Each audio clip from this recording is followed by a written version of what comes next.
৩,০০০ দৰিদ্ৰ শিশুক বিনামূলীয়া হাৰ্ট চাৰ্জাৰী কৰিলে বলিউডৰ মেলোডি কুইনে। প্ৰতিটো লাইভ কনচাৰ্টৰ ধনৰ এটা অংশ দান কৰে দৰিদ্ৰ শিশুৰ হাৰ্টৰ অপাৰেশ্যনত। বলিউডত গান গোৱাৰ সুযোগ লাভ নকৰোঁতেও ৩ ঘণ্টা গান গাইছিল দৰিদ্ৰ শিশুৰ জীৱন ৰক্ষাৰ বাবে। হয়, তেওঁ হৈছে বলিউডৰ মেলোডি কুইন পলক মশাল, যাৰ গীতৰ সুৰে নতুন জীৱন দিলে ৩,০০০ দৰিদ্ৰ শিশুক।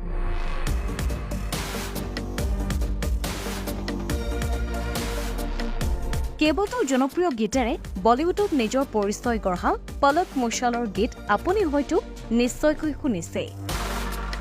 কিন্তু পলকৰ আন এক অধ্যায় আমি আজি আপোনাক কম, যে শুনিলে আপোনাৰ মন ভৰি পৰিব। বলিউডত গীত গাই কোটি টকা উপাৰ্জন কৰা বহু গায়ক আছে, যি চিন্তা কৰে কেৱল নিজৰ কথা। কিন্তু পলক মশাল যেন সেই পথৰ পথিক নহয়।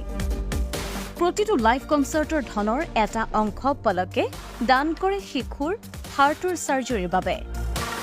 এতিয়ালৈকে বলিউডৰ কুইনগৰাকীয়ে বিনামূলীয়াকৈ কৰিলে ৩,০০০ শিশুক বিনামূলীয়া হাৰ্টৰ অপাৰেশ্যন, অৰ্থাৎ অপেন হাৰ্ট চাৰ্জাৰী। প্ৰতিটো কনচাৰ্টৰ পৰা ১৩ৰ পৰা ১৪টা হাৰ্টৰ ৰোগত আক্ৰান্ত শিশুক কৰে অস্ত্ৰোপচাৰ।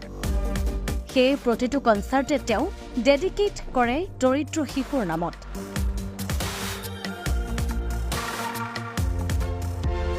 সাত বছৰ বয়সতে তেওঁ এই মহান কামৰ সপোন দেখিছিল। লাহে লাহে এয়া হৈ পৰিল এক মানৱ দৰদী আন্দোলন। এতিয়াও পলকৰ তালিকাত আছে বাকী ৪৩১ শিশুৰ অস্ত্ৰোপচাৰ কৰিবলৈ। আমিও আশা কৰিম বলিউডৰ কুইনগৰাকী সফলতা লাভ কৰক তেওঁৰ এই মিছনত।